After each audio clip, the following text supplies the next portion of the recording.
সকলকে স্বাগত আমাদের ইউটিউব চ্যানেল সহজ পাঠের গুরুজিতে। আমি শুভজিৎ দাস, তোমাদের প্রিয় রাজা স্যার। আজকে আমরা যেটা নিয়ে আলোচনা করব সেটা হচ্ছে তোমাদের মাধ্যমিকের শেষ সাজেশন সেট, সেটা হচ্ছে জীবন বিজ্ঞান। আমরা ভৌত বিজ্ঞানের সবারই প্রথম দিয়েছিলাম 25 তারিখ। হ্যাঁ, একটা পার্টে আমরা কমপ্লিট করিনি, তার কারণ তোমাদের জন্য ওই যে বলেছিলাম আগে দায়িত্ব বেড়ে গিয়েছিল, তার জন্য তোমাদের দুটো পার্টে আস্তে আস্তে ভেঙেছিলাম। অঙ্কর ক্ষেত্রে আমরা 3টে পার্টে ভেঙে দিয়েছি ভিডিওটা। আর আজকে আমরা যেটা দেবো সেটা হচ্ছে জীবন বিজ্ঞান একটাই পার্টে দেবো। জীবন বিজ্ঞানের ক্ষেত্রে কোশ্চেন সংখ্যা হয়তো খানিক বেশি হবে, যেহেতু লেখালেখির ক্ষেত্রে অনেকগুলো কোশ্চেন ছোট ছোট পার্টে থাকে। তো অঙ্কর ক্ষেত্রে যেমন 5 নম্বরে তুমি একটাই কোশ্চেন পেতে, যেমন একটা করে কোশ্চেন পেতে, যেমন উপপাদ্য হোক সম্পাদ্য হোক, এখানে কিন্তু 5 নম্বরের একটাই বড় কোশ্চেন তুমি পাবে না, তার জন্য কোশ্চেন সংখ্যাটা একটু বেড়ে যায়। হ্যাঁ, আমাদের সাজেশনের ধরনটা একটু আলাদা বাকিদের থেকে। আমরা চাইলেই তোমাদেরকে পিডিএফ করে দিতে পারতাম, আমরা এই কথাটা আগেও বলেছি, কিন্তু এক্ষেত্রে তোমাদের আমাদের সঙ্গে যে কানেক্টিভিটি সেটা একটা কমে যাচ্ছে। 2 নম্বর, এক একটা চ্যাপ্টার থেকে কি কি মাধ্যমিকে পড়েছে, কি কি তোমাদের জন্য ইম্পর্টেন্ট, কোনো ছোট ছোট টপিক সংক্রান্ত কোনো কথা বলার থাকলে সেটা কিন্তু আমরা বলে দিচ্ছি। এতে কি হচ্ছে বলতো, তোমাদের একটা রিভিশন ক্লাসের মতো হয়ে যাচ্ছে। এটা মাথায় রেখেই কিন্তু আমরা পিডিএফ এর বদলে তোমাদেরকে কিন্তু ভিডিও ক্লাসের মাধ্যমে যোগাযোগ করলাম তোমার সঙ্গে। তোমাদেরকে ভিডিও প্রোভাইড করলে তোমাদের মনেও হবে যে কোনো জায়গাটাতে কতটা জোর দিচ্ছি। আমি স্টার মেরে দিতেই পারি, দুটো কোশ্চেন আছে মনে করো, সাপোজ 1+2=3 হয়, এই 1 নম্বর কোশ্চেনটা মাধ্যমিকে ইম্পর্টেন্ট, আবার 2+3=4 হয় মাধ্যমিকে, 2+3=5 হয়, এই একটা মাধ্যমিকের কোশ্চেন আছে। এবার প্রথমেরটা 1+2=3 হয়, এটা বেশি ইম্পর্টেন্ট নাকি 2+3=5 হয় এটা বেশি ইম্পর্টেন্ট, এটা কিন্তু কথার ভঙ্গিতে তুমি অনেকটা বুঝতে পারবে ওয়েটেজের উপর, তাই না? তো সেরকমই আমরা কিন্তু প্রত্যেকটা চ্যাপ্টার থেকে ছোট্ট ছোট্ট করে পয়েন্ট থেকে বড় পয়েন্ট পর্যন্ত সবকিছুকে তুলে ধরার চেষ্টা করেছি। আমাদের টিম আপ্রাণ চেষ্টা করেছে। বিগত বছরগুলোর কোশ্চেনকে স্ক্যান করা হয়েছে, মানে স্ক্রুটনি করা হয়েছে, মানে একদম খুঁটিয়ে খুঁটিয়ে দেখা হয়েছে। আনুষঙ্গিক কোশ্চেন, এবার দেখো শর্ট কোশ্চেন তো হুবহু কমন আছে না, সেই জন্য শর্ট কোশ্চেনের জন্য তোমাদেরকে শুধুমাত্র ভাওতা করে যে শুধুমাত্র আমরা একটা কোর্স লঞ্চ করেছি শর্ট কোশ্চেন 10টা দিয়ে দিলাম, এটা কথার কথা নয়। তোমাদেরকে টপিক বা কিছু কিছু জায়গা আমরা বেছে দিয়েছি যে জায়গাগুলো একটু রিডিং করলে তোমাকে মাধ্যমিকের শর্ট কোশ্চেন তুমি কম পেয়ে যাবে। এবার তুমি যখন মাধ্যমিক দেবে, তুমি তো আর একদম রেডিমেড খাওয়ার মতো জেনে পরীক্ষা দেবে না, তোমাকে তো কিছুটা নলেজ রাখতে হবে। সেই জন্য আমরা কিন্তু শর্ট কোশ্চেন বা এমসিকিউ গুলো কিন্তু কোনো রকম কিছু কোশ্চেন দিইনি। আমরা কিন্তু ব্রড কোশ্চেন এবং কোন জায়গাগুলো পড়বে কোন জায়গাগুলো ছেড়ে যেতে পারো, যাতে তোমার চাপটা কিছুটা লাঘব হতে পারে, এটাই করেছি। আশা করি তোমাদের ভালো লাগছে। আমাদেরকে জানিও, ভালো লাগা খারাপ লাগা সবকিছু আমাদেরকে জানিও। এটা আমাদের টিমের ক্ষেত্রে বা আমাদের চ্যানেলের ক্ষেত্রে একটা বড় সড়ো সিদ্ধান্তের নিতে সাহায্য করবে। ঠিক আছে, চলো তাহলে আজকে আমরা শুরু করি। তোমাদের জীবন বিজ্ঞানে 5টা চ্যাপ্টার আছে, তোমরা জানো সেটা খুব ভালো করে। 5টা চ্যাপ্টারের মধ্যে নাম্বার ডিভিশনটা তোমাদের আগেই বলে দিই, যারা মাধ্যমিক দিচ্ছ খুব ভালো করে জানো এই ডিভিশনটা সবারই খুব ভালো লাগে। তার কারণ হচ্ছে জীবন বিজ্ঞানে সব থেকে বেশি তোমরা অপশন পাও। যেমন প্রথমেই জানো এমসিকিউ 15টা কোশ্চেন করছে, শর্ট কোশ্চেন যেটা বিভাগ খ থাকছে সেখানে কিন্তু 21টা শর্ট কোশ্চেন থাকছে, তাহলে 21 আর 15 36 নাম্বার। এই যে 21টা নাম্বার থাকছে এর মধ্যে তুমি সত্য মিথ্যা পাচ্ছ, ফিল ইন দ্য ব্ল্যাঙ্কস পাচ্ছ, ম্যাচিং পাচ্ছ, তাই না? কোথাও কোথাও অনুপাতের মতো সেই কোশ্চেন অ্যান্সার পাচ্ছ, সমস্ত কিছু পাচ্ছ এর মধ্যে। এমন সত্য মিথ্যা গুলো দেখো ক্লাস 10-এ উঠেও সত্য মিথ্যা পাচ্ছ, ম্যাথেও আছে অবশ্য। নেক্সট আসছে বিভাগ গ, যেটা আসছে সেখানে 2 নম্বরের 12টা কোশ্চেন থাকে। আর চলে আসছে তারপরে শেষ অধ্যায়, মানে শেষ সেকশন, সেটা হচ্ছে 5 নম্বরের 6টা কোশ্চেন।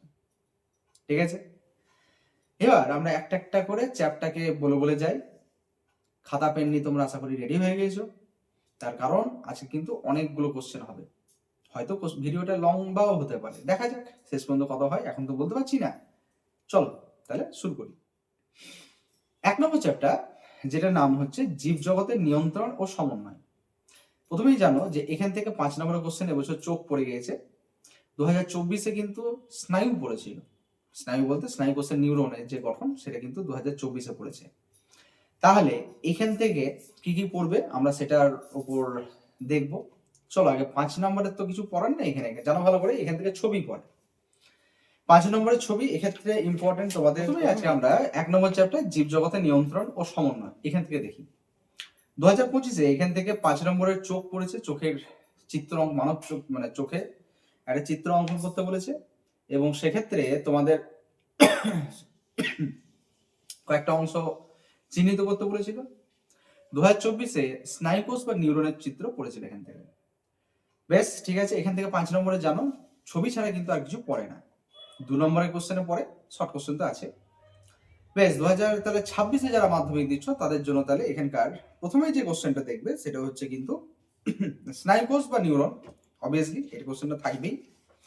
আর তারপর এখানে কিন্তু প্রতিপত্ত ক্রিয়ার থেকে প্রতিপত্ত পথের বিভিন্ন অংশ যেটা আছে সেই অংশটা কিন্তু তোমরা ছবি হিসেবে দেখবে। সরি, তাহলে দুটো ছবি এখান থেকে তোমরা করে যাবে মোর দেন আর এই চ্যাপ্টার থেকে। ঠিক আছে, চলো এখান থেকে 2 নম্বরের জন্য যে যে কোশ্চেনগুলো তোমরা দেখবে সেগুলো আস্তে আস্তে আমরা কিন্তু বলে দিই। তার আগে কিছু কিছু কোশ্চেন আছে, সেই কোশ্চেনের আগে লিখে নাও, খাতা বার করো। একটা শিশু শুয়ে থাকা শিশুর ক্রন্দন শুনলে যে স্নায়ু পথটি গড়ে ওঠে তা শব্দশকের মাধ্যমে দেখাও। এই একটা কোশ্চেন। সরি, ঠান্ডা লেগে গেছে চরম। এই তো দেখতেই পাচ্ছ ঠান্ডার মরশুম। নেক্সট,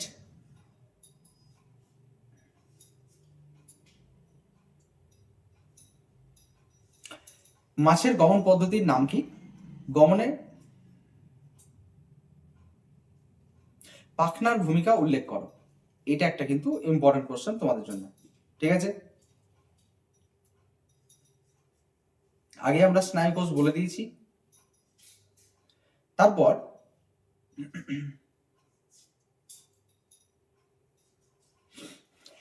এবার আস্তে আস্তে চলো এই চ্যাপ্টার থেকে একদম প্রথম থেকে শুরু করে যে যে কোশ্চেনগুলো আসতে পারে সেগুলো একটা একটা করে আমরা লিখিয়ে দিই। চলো প্রথমেই হলো এখানে চলন রিলেটেড, একদম প্রথম যে সেগমেন্টটা থেকে সব 2 নম্বরের কোশ্চেন। ঠিক আছে, 2 নম্বর আর শর্ট কোশ্চেনের জন্য যে যে জায়গাগুলো দেখবে সেগুলো একটা একটা করে বলে দিই। আগে 2 নম্বর বলি, তারপর ওর সঙ্গে সঙ্গে শর্ট কোশ্চেন বলে দেবো। প্রথমে চলে এসো চলন রিলেটেড। ট্রপিক চলনটা এবছর দেখে যাও একটু। ট্রপিক চলন, এই টপিকটা একটু দেখে যাও। ট্রপিক চলন। হরমোনে চলে এসো। হরমোনের মধ্যে তোমরা বিশেষ করে জিববারেলিনকে একটু দেখে যেও। জিববারেলিন আর সাইটোকাইনিন, জিববারেলিন আর অক্সিন আর জিববারেলিনটা একটু দেখে যেও। নেক্সট একটা কোশ্চেন আসছে যে ফিডব্যাক নিয়ন্ত্রণ বলতে কি বোঝো, উদাহরণ সহ সেটা বুঝিয়ে দাও। ফিডব্যাক নিয়ন্ত্রণ বলতে কি বোঝো, উদাহরণ সহ এটাকে বর্ণনা করো। ঠিক আছে, বিভিন্ন যে হরমোনগুলো আছে সেই হরমোনগুলোর ফুল ফর্ম সেটা দেখে যেও, আর তার সঙ্গে তাদের কাজগুলো একটু করে দেখে যেও প্রত্যেকটারই।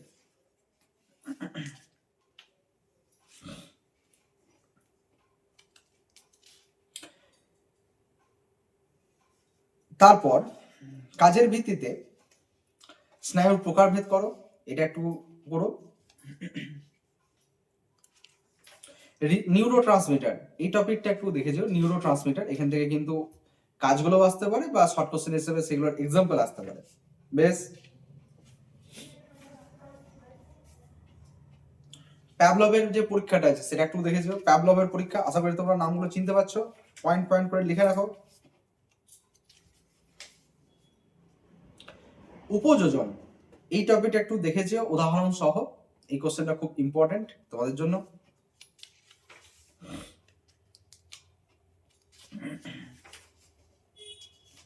হ্যাঁ, একটা জায়গা থেকে যেটা দেখতেই হবে সেটা হচ্ছে মানুষের কঙ্কাল পেশি যেগুলো আছে, মানে ফ্লেক্সন পেশি, এক্সটেনশন আছে, অ্যাবডাকশন আছে, অ্যাডাকশন আছে, রোটেশন, এই প্রত্যেকটা জায়গা থেকে তোমাদের কিন্তু শর্ট কোশ্চেন আসবে, তার মানে এক্সাম্পল গুলো একটু দেখে যেও। ঠিক আছে,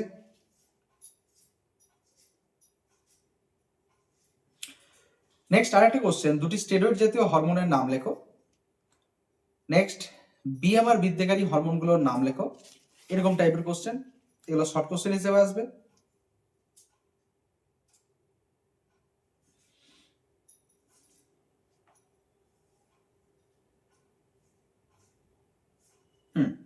হাঁচি ও কাশি প্রতিপত্ত দুটি বিপদ এড়াতে সাহায্য করে, বক্তব্যটির যথার্থতা বিচার করো।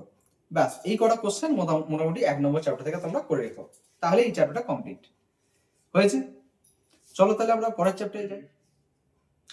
2 নম্বর চ্যাপ্টারের নাম হচ্ছে জীবনের প্রবাহমানতা। এখান থেকে 2025-এর যে কোশ্চেনটা এসেছিল জানো নিশ্চয়ই, 1 নম্বর চ্যাপ্টার থেকে আর 2 নম্বর চ্যাপ্টার থেকে অল্টারনেট হিসেবে কিন্তু ছবি আছে। 1 নম্বর থেকে একটা, 2 নম্বর থেকে একটা। এখানে 2 নম্বরে যে ছবিটা পড়েছিল 5 নম্বর, সেটা হচ্ছে মাইটোসিসের অ্যানাফেজ দশাটি চিত্র আঁকতে বলেছিল এবং কয়েকটা অংশ চিহ্নিত করতে বলেছিল। 2024-এ এই চ্যাপ্টার থেকে দিয়েছিল ক্রোমোজোম, একটা আদর্শ ক্রোমোজোমের গঠন চিত্র এসে গেছে। চলো 2023-এ 2024-এ ক্রোমোজোম পড়েছে, 2025-এ তোমাদের মাইটোসিসের অ্যানাফেজ পড়েছে। 2026-এ এখান থেকে ক্রোমোজোমটা একটু দেখেছো, আর এখানে কিন্তু কোনো ছবি সেরকম থাকছে না। তবে যেহেতু অ্যানাফেজ দশাটা পড়েছে, তোমরা এখানে রীতিমতো একবার যদি চাও তো প্রোফেজ দশাটা বা মেটাফেজ দশা, প্রোফেজ বা মেটাফেজ দুটোর মধ্যে যে কোনো একটা দেখে যাও। বেশ, পারলে দুটোই দেখে নিও। ব্যাস, মোটামুটি এখান থেকে 2025-এর যে 5 নম্বরের ছবি ছিল সেটা হয়ে গিয়েছে। আরেকটা কোশ্চেন ছিল এখান থেকে, সেটা হচ্ছে জিন, ডিএনএ, ক্রোমোজোম এদের মধ্যে একটা সম্পর্ক। তারপর চলে এসেছিল এর সঙ্গে মাইক্রো প্রোপাগেশন, এটার একটা কোশ্চেন এসছে। আর মাইটোসিসের টেলোফেজ দশার বৈশিষ্ট্য, এই সমস্ত কোশ্চেনগুলো 2025-এ পড়ে গিয়েছে। হয়েছে? 2024-এ পড়েছিল ক্রোমোজোম রিলেটেড একটা কোশ্চেন, অ্যানাফেজ আর যৌন জনন। এই টপিকগুলো আমরা একটা একটা বলে দিচ্ছি, এই টপিকগুলো 2024-এ পড়েছে। তাহলে 2026-এর জন্য কি কি পড়বে এই জায়গা থেকে? প্রথমেই চলে এসো, পয়েন্টগুলো দেখো।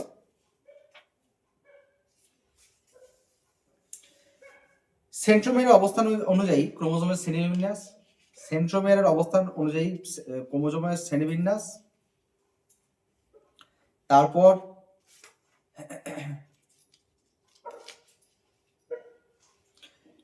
তিন রকমের কোষ বিভাজন, এটা টপিকটা একটু দেখে যাও, এই জায়গা থেকে গুরুত্বপূর্ণ, বিশেষ করে যেমন অ্যামাইটোসিস, মাইটোসিস, মিওসিস। এবং এই জায়গা থেকে আসে দেখবে কোনটাকে সদৃশ বিভাজন বলে, কোনটাকে হ্রাস বিভাজন বলে, কোনটাকে কিন্তু প্রত্যক্ষ বিভাজন বলে। এগুলো কেন বলে একটু দেখে যাও এই জায়গা থেকে।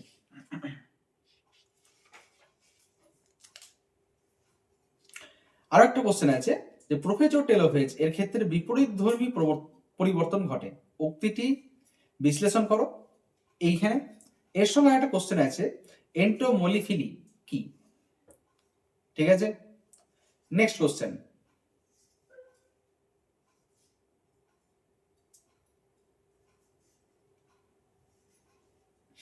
অযৌন জনন অপেক্ষা যৌন জনন উন্নত, উক্তিটি যথার্থতা লেখো।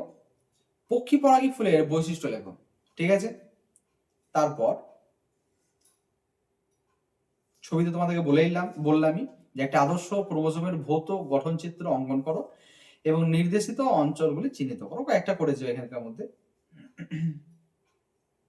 এবছর যেহেতু অ্যানাফেজটা পড়েছে, তোমরা মেটাফেজটা দেখে যেতে পারো, যে একটা উদ্ভিদ কোষ বা প্রাণী কোষের মাইটোসিস কোষ বিভাজনের মেটাফেজ দশার পরিচ্ছন্ন চিত্র অঙ্কন করো এবং নিম্নলিখিত অঞ্চলগুলি চিহ্নিত করো, বিশেষ করে ক্রোমোজোম, বেনতন্তু, মরু অঞ্চল, সেন্ট্রোমিয়ার, এগুলো।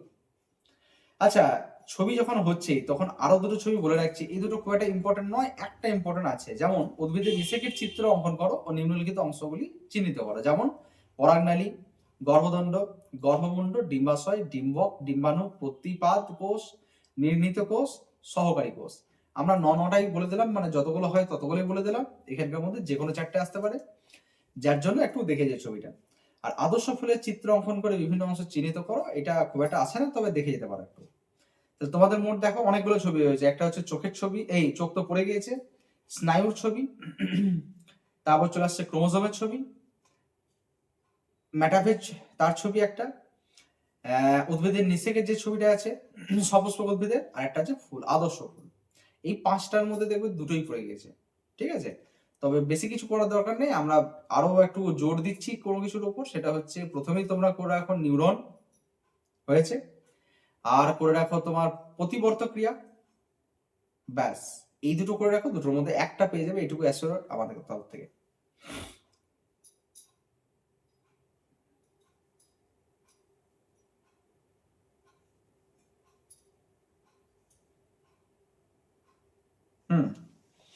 চলো তারপর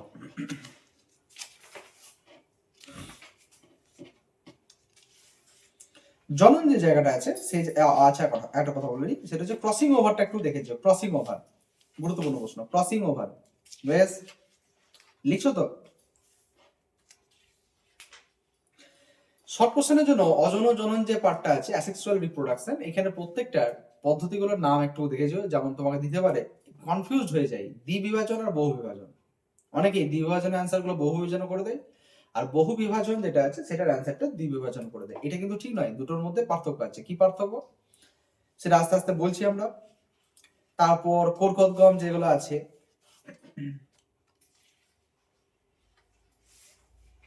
মাইক্রো প্রপাগেশন তো পড়ে গিয়েছে, তাহলে এই টপিকটা আর ধরে লাভ নাই।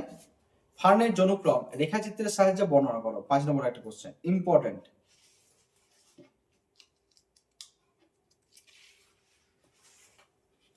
একটু সুবিধা অসুবিধা গুলো দেখেছো, স্বপরাগ যোগ আর ইতর পরাগ যোগের।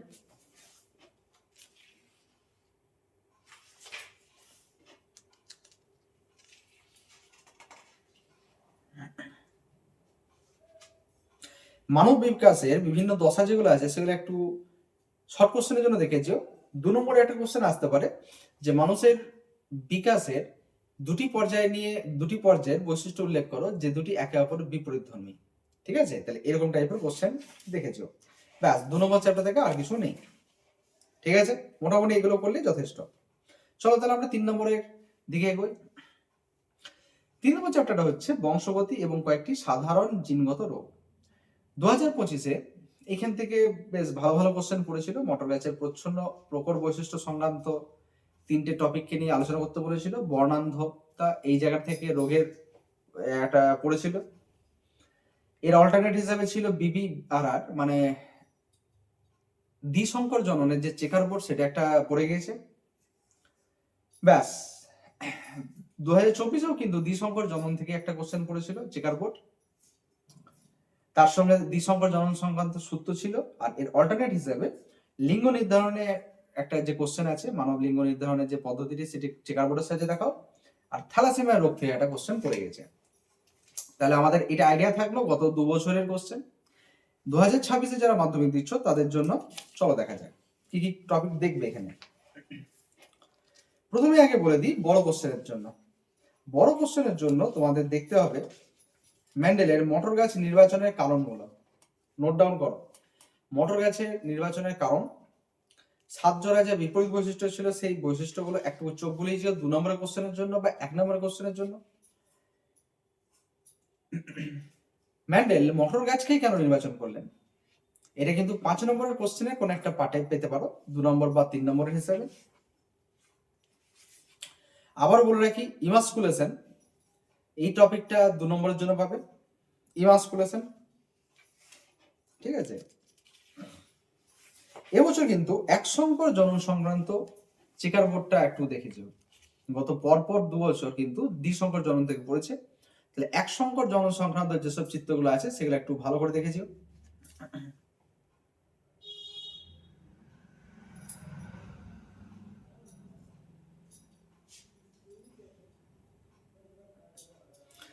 কিছু কিছু কোশ্চেন আমরা বলছি, দেখো তো। যেমন এটা একদম সিম্পল বইয়ের কোশ্চেন, সংকর লম্বা ও বিশুদ্ধ বেটে মটর গাছের সংকরণে ফিনোটাইপ ও জিনোটাইপের প্রকৃতি কি হবে তা চেকার বোর্ডের সাহায্যে দেখাও। এটা পারবে নিশ্চয়ই।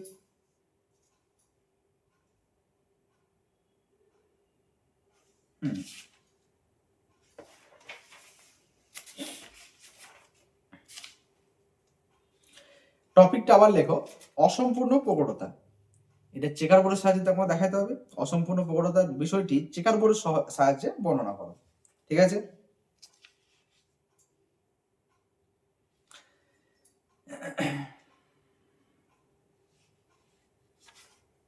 আমরা কিন্তু 2026-এ হিমোফিলিয়ার উপর খানিক বেশি জোর দেবো।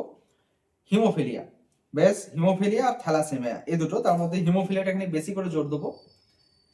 একটা কোশ্চেন লেখো যে সন্তান সন্ততির লিঙ্গ নির্ধারণের পিতার ক্রোমোজোমি নির্ধারণের ভূমিকা গ্রহণ করে, ব্যাখ্যা করো, যেটা 2024-এ পড়েছে। তারপর পিতামাতা উভয়ই থ্যালাসেমিয়ার বাহক হলে সন্তান আক্রান্ত হওয়ার সম্ভাবনা কি, এটা একটু দেখে রাখবে। এবছর পড়ে গিয়েছে, তার সত্ত্বেও একটু দেখে রাখো কোশ্চেনটা।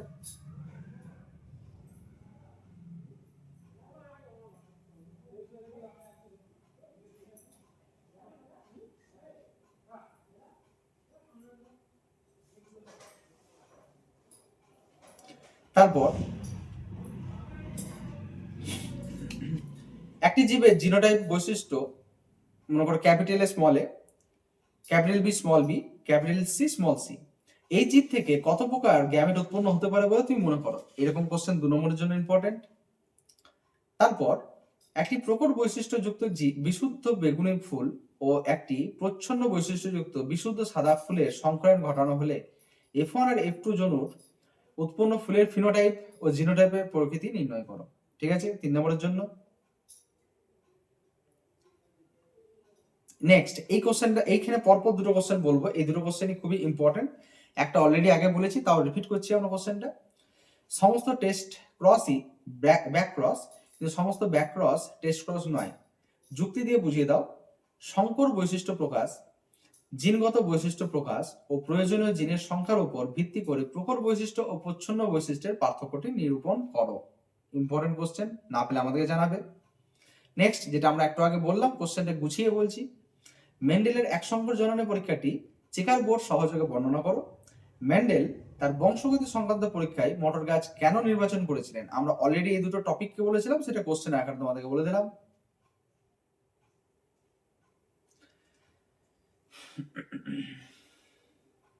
আমরা আগে বলেছি থ্যালাসেমিয়া থেকে একটি কোশ্চেন দিয়েছি, যেহেতু থ্যালাসেমিয়া এবছর পড়ে গিয়েছে, আমরা হিমোফিলিয়ার উপর জোর দেবো। একজন হিমোফিলিক মহিলা এর সঙ্গে স্বাভাবিক পুরুষের বিবাহ হলে তাদের সন্তান আক্রান্ত হওয়ার সম্ভাবনা নিরূপণ করো। 2 নম্বর এর টপিকটার উপরই। হিমোফিলিক পুরুষের সঙ্গে হিমোফিলিয়ার বাহক মহিলার বিবাহ হলে তাদের পুত্র সন্তানে আক্রান্ত হওয়ার সম্ভাবনা নির্ণয় করো। এই টপিকের উপর 3 নম্বর কোশ্চেন।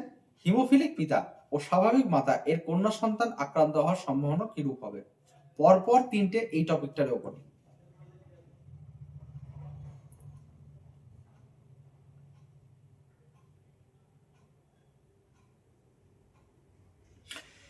থ্যালাসেমিয়া রোগীদের অ্যানিমিয়া হয় কেন? ঠিক আছে, এটা একটা 2 নম্বর কোশ্চেন আসতে পারে। আর একটা 2 নম্বর, থ্যালাসেমিয়া রোগ প্রতিরোধে থ্যালাসেমিয়া রোগ প্রতিরোধে বারবার রক্ত পরিবর্তন করার কি কি সুবিধা ও অসুবিধার সৃষ্টি হয়? এই কোশ্চেনটা বেশ।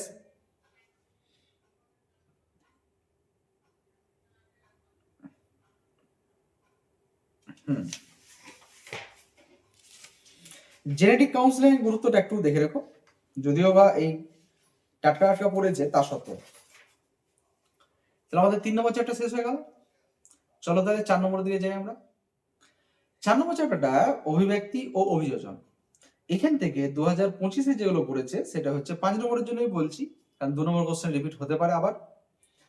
ডারউইনের থেকে নতুন প্রজাতির যে 3টি এক্সাম্পল সহ বর্ণনা, মানে ডারউইনের টপিক পড়েছে। সিম্পাঞ্জি রিলেটেড কোশ্চেন পড়েছে অভিযোজন থেকে। এর অথবা হিসেবে যে কোশ্চেনগুলো ছিল, অভিব্যক্তির মুখ্য ঘটনা রেখাচিত্রের সাহায্যে বোঝাতে বলেছিল, পাখির উড্ডয়নে বায়ুথলির ভূমিকা।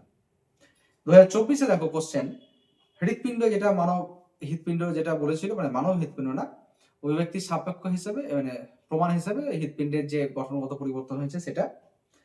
আর ডারউইনের কিন্তু যোগ্যতমের উদ্বর্তন আর প্রাকৃতিক নির্বাচন, এই দুটো টপিক কিন্তু ওইখান থেকে পড়েছে। তার মানে 2024-25 পরপর ডারউইনের তথ্য পড়েছে। ঠিক আছে, 2024-এর ওর অথবা হিসেবে ছিল সংস্থা সমবৃত্তি অঙ্গ থেকে কোশ্চেন, আর পায়রার বায়ুথলি। তাহলে দুটো টপিক কিন্তু পরপর 24-25-এ রিপিট হয়েছে। এক হচ্ছে ডারউইনের থিওরি রিপিট হয়েছে, পায়রার বায়ুথলি রিপিট হয়েছে। ঠিক আছে, তাহলে প্রথমেই আমরা এখান থেকে কয়েকটা কোশ্চেন বলে দিই, তারপর আমরা বইয়ের দিকে যাচ্ছি। প্রথমেই একটি জঙ্গলে বাঘ বিলুপ্ত হয়ে গেছে, হরিণ প্রচুর সংখ্যায় আছে। ওই জঙ্গলে অন্য জঙ্গল থেকে কয়েকটি বাঘ এনে ছেড়ে দেওয়া হলো, বেঁচে থাকতে গিয়ে ওই বাঘেদের যে জীবন সংগ্রাম লিপ্ত থাকতে হবে তা লেখো। এটা কিন্তু ডারউইনের মতেই যাবে কোশ্চেনটা, কিন্তু ডারউইন থেকে একটা টপিক দিলাম। এবছরের জন্য ল্যামার্কটা একটু ভালো করে দেখেছিও, পরপর 2 বছর ডারউইন থেকে পড়েছে। ল্যামার্কের 2026-এর সম্ভাবনা সব থেকে বেশি, প্রবল। ঠিক আছে, আরেকটা কোশ্চেন, একজন ডুবুরি সমুদ্রের নিচে নামলে জীবদের কি কি জীবন সংগ্রাম দেখতে পাবে তা বিশ্লেষণ করো। মানে এই জিনিসটা কিন্তু ডারউইনের ওই জীবন সংগ্রাম যেটা আছে, অস্তিত্বের জন্য সংগ্রাম, এই টপিকটার নিরিখে দুটো কোশ্চেন কিন্তু আমরা বললাম, দেখেছি একটু।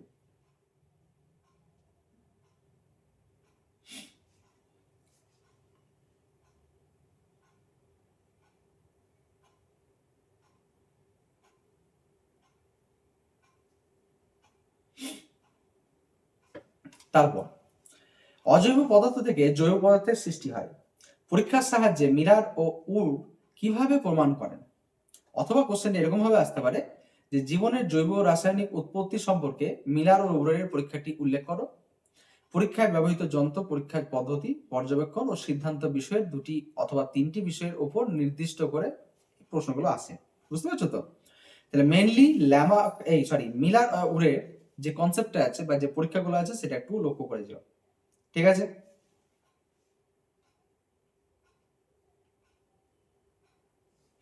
নেক্সট ল্যামার্ক যখন এসছি, শুধু ল্যামার্ক বলবো না, এখানে দুজনেরই কনসেপ্টে একটা কোশ্চেন বলছি আমরা। জিরাফের গিব্রার আকৃতি প্রকরণ সৃষ্টির কারণ এবং প্রকরণ সৃষ্টির ফলাফল সম্পর্কে ল্যামার্কবাদ ও ডারউইনবাদ এর তুলনামূলক আলোচনা করো। ডারউইনবাদের সীমাবদ্ধতা আলোচনা করো। ঠিক আছে?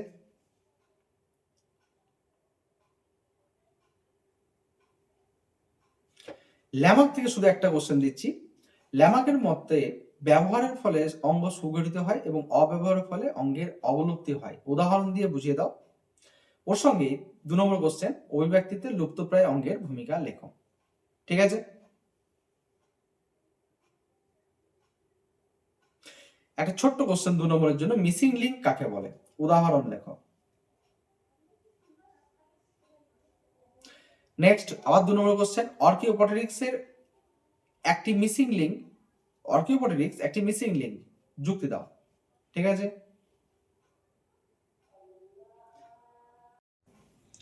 তারপরে তোমাদের আরো একটা কোশ্চেন আছে, সেটা হচ্ছে অভিব্যক্তির মুখ্য ঘটনাগুলি রেখাচিত্রের সাহায্যে বর্ণনা করো। ঠিক আছে? কয়েকটি কোশ্চেন ইম্পর্টেন্ট আছে, এখান থেকে অনেকগুলো কোশ্চেন হয়ে যাবে, কিছু করার নেই। নেক্সট খুব খুব খুব ইম্পর্টেন্ট, আর কিছু করো না করো 5 নম্বরের এই জায়গাটা থেকে এই কোশ্চেনটা করেছে। ঘোড়ার বিবর্তন যেটা আছে, ঘোড়ার ধারাবাহিক বিবর্তনগুলি বৈশিষ্ট্য সহ আলোচনা করো। ঠিক আছে? অথবা কোশ্চেনটা আসতে পারে জীবাশ্ম গঠিত প্রমাণের সাপেক্ষে ঘোড়ার বিবর্তনের বিভিন্ন পর্যায়গুলি সময়ের সাপেক্ষে বৈশিষ্ট্য সহ ব্যাখ্যা করো। ঠিক আছে?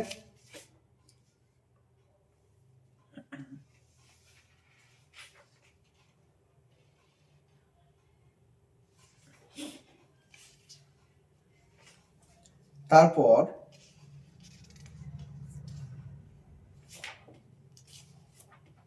অভিযোজন সংক্রান্ত এই জায়গা থেকে তোমরা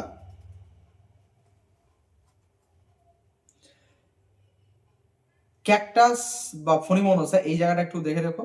অঙ্গ সংস্থানগত অভিযোজন ক্যাকটাস এই জায়গাটা দেখো। আর উটের অতিরিক্ত জল সহনের যে ক্ষমতার জন্য যে উটের আরবিসির অভিযোজনগত পরিবর্তন হয়েছে, এই দুটো টপিক একটু দেখো। ব্যাস মোটামুটি তাহলে এই টপিকটা শেষ। ঠিক আছে?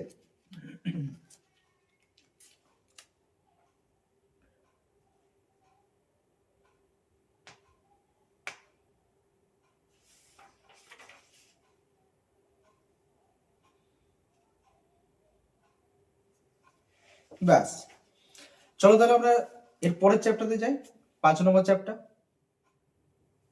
চলো 5 নম্বর চ্যাপ্টারে আছে পরিবেশ, তার সম্পদ এবং তাদের সংরক্ষণ। 2025-এ এখান থেকে প্রথমেই যেটা পড়েছে দূষণজনিত রোগ, এই জায়গাটা এই টপিকটার উপর, দূষণজনিত রোগ। বাঘ এবং গন্ডার রিলেটেড যে ইনসিটু যে কনজারভেশন আছে সেই টপিকটা পড়েছে। জৈব বিবর্ধন পড়েছে, জৈব বৈচিত্র্য হ্রাসের কারণ হিসেবে অতি ব্যবহারের দুটি এক্সাম্পল সহ বর্ণনা। ক্রমবর্ধমান জনসংখ্যার সমস্যাগুলো পড়েছে 2025-এ। জানো নিশ্চয়ই এখান থেকে 5 নম্বরে দুটো কোশ্চেন করতে হয়, দুটোরই অথবা আছে, তার মানে দুটো 4টে কোশ্চেন কিন্তু এই চ্যাপ্টার থেকে আসে এবং এই চ্যাপ্টারটা সব থেকে বড়। তাহলে এখান থেকে আমরা 2 নম্বর আর 3 নম্বর ছোট ছোট পাটে পাটে কোশ্চেন গুলো বলে যাবো, একে একে তোমরা এই টপিক গুলো দেখে যাও। আচ্ছা 2025 আরেকটা কোশ্চেন পড়েছিল ক্রায়ো রিজার্ভেশন পিবিআর থেকে, চোরা শিকার থেকে পড়েছিল, আর ক্যান্সারের সম্ভাবনা বৃদ্ধির কারণ, এই টপিক গুলো পড়েছে। আমরা টপিক ওয়াইজ বললাম, কোশ্চেন তো তোমরা 2025-এ পেয়েই গেছো, বা বিভিন্ন টেস্ট পেপার, স্কুলের টেস্ট পেপার এগুলো তো তোমরা পেতে পারো। 2024-এ যেটা পড়েছিল সুন্দরবন রিলেটেড, সুন্দরবনের জৈব বৈচিত্র্য কেন হ্রাস পাচ্ছে, ক্রায় সংরক্ষণ তার সঙ্গে অভয়ারণ্য টপিকটার উপর পড়েছিল, বন্য প্রাণীগুলোর বিপন্নতার কারণ চেয়েছিল, বায়ু দূষণের প্রভাব পড়েছিল, ক্রমবর্ধমান জনসংখ্যার সমস্যা পড়েছিল, তার সঙ্গে জৈব বৈচিত্র্য হ্রাসের 3টি কারণ পড়েছিল, নাইট্রোজেন চক্র বিঘ্নিতর কারণ, আর পিবিআর, এই টপিকগুলোর উপর পড়েছিল। পিবিআর কিন্তু 2024-25 দুবারই রিপিট হয়েছে। তাহলে দেখছো তো কোশ্চেন কিন্তু 5 নম্বরের রিপিট হচ্ছে। তাহলে কিছু কিছু কোশ্চেন 2025-এরও দেখে যেও, যেমন আমরা ওখানে থ্যালাসেমিয়ার টপিকটাও বলেছি। দেখো প্রথমেই যে জায়গাটা এখান থেকে দেখবে, আমরা ছোট ছোট টপিক করে করে পরপর চলে যাচ্ছি। প্রথমে যেটা দেখবে নাইট্রোজেন চক্র রেখাচিত্র সহ বা পুরো বর্ণনাটা দেখে যেও। নাইট্রোজেন চক্র টপিক হিসেবে লেখা রাখো। বেশ, 2 নম্বর টপিক হিসেবে তোমরা কিন্তু এবারে জলদূষণটা একটু ভালো করে দেখে দিও। জলদূষণ টপিকটা বেশি ভালো করে দেখে যাও। জলদূষণ,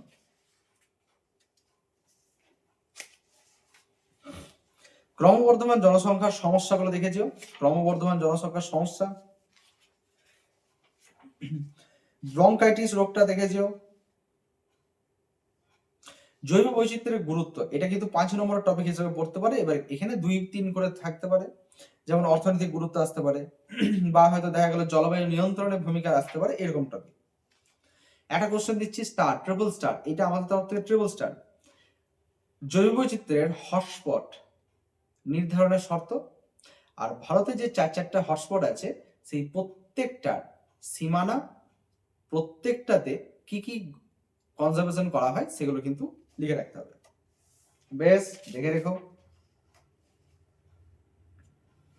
আচ্ছা, জীববৈচিত্র্য হ্রাসের একটা কারণ মার্ক করো, সেটা হচ্ছে বহিরাগত প্রজাতির অনুপ্রবেশের জন্য যেসব সমস্যাগুলো হচ্ছে তার এক্সাম্পল গুলো দেখেছি ভালো করে। ঠিক আছে, একটা কোশ্চেন আছে জৈব বৈচিত্র্য সংরক্ষণের বিভিন্ন পদ্ধতিগুলি রেখাচিত্রের সাহায্যে উদাহরণ সহকারে কিন্তু বর্ণনা করো। ঠিক আছে, রেখাচিত্র দেবে, প্রত্যেকটা একটা এক্সাম্পল দেবে। বেশ, 2+3 এরকম টাইপের। তোমরা এবার জেএফএম যে টপিকটা আছে, জেএফএম থেকে কিন্তু পুরোপুরি দেখে যেও। বিশেষ করে জেএফএম এর ঐতিহাসিক পটভূমিটা দেখে যেও, আর ভূমিকা, এই দুটোই দেখে যেও। পিবিআর পরপর 2 বছর পড়েছে, এবছর আসার চান্স নাই।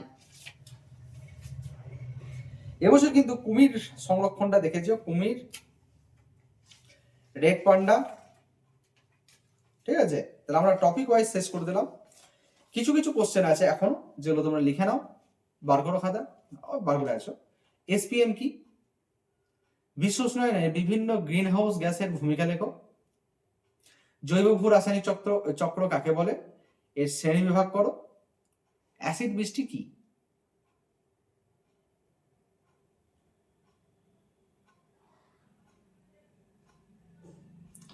তারপর জীব বিবর্ধন প্রক্রিয়াটি উদাহরণ সহ লেখো।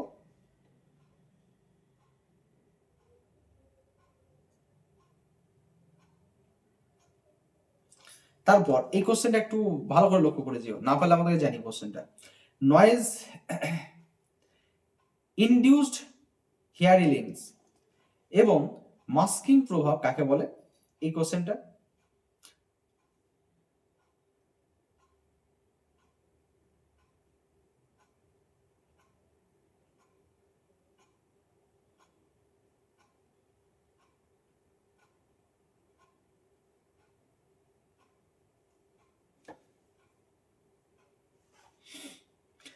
WWF এবং IRV 2020 সম্বন্ধে ধারণা দাও, এই টপিকটা একটু বেশি গুরুত্বপূর্ণ, দেখে যেও।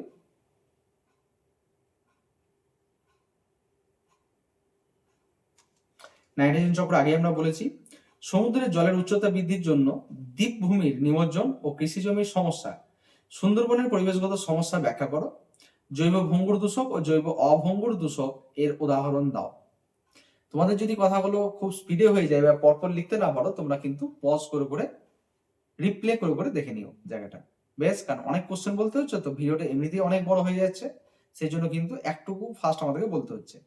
বেশ, আচ্ছা, জলদূষণ রিলেটেড বিওডি ও সিওডি কি দেখে নিও। সিওডি মানে ক্যাশ অন ডেলিভারি নয় কিন্তু এখানে।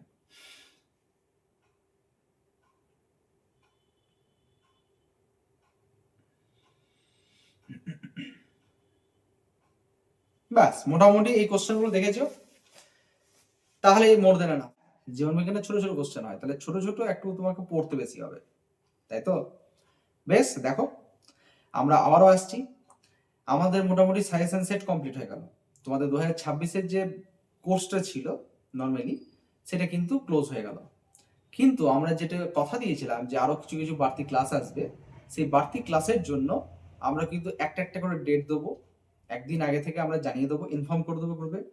যদি সম্ভব হয় আমরা লাইভ ক্লাস করে তোমাদেরকে জায়গাটা বুঝিয়ে দেবো, পারলে জয়েন হয়েও, না হলেও পরে তোমরা এই লাইভ ক্লাসটা রেকর্ডেড অবস্থায় তোমরা দেখতে পাবে।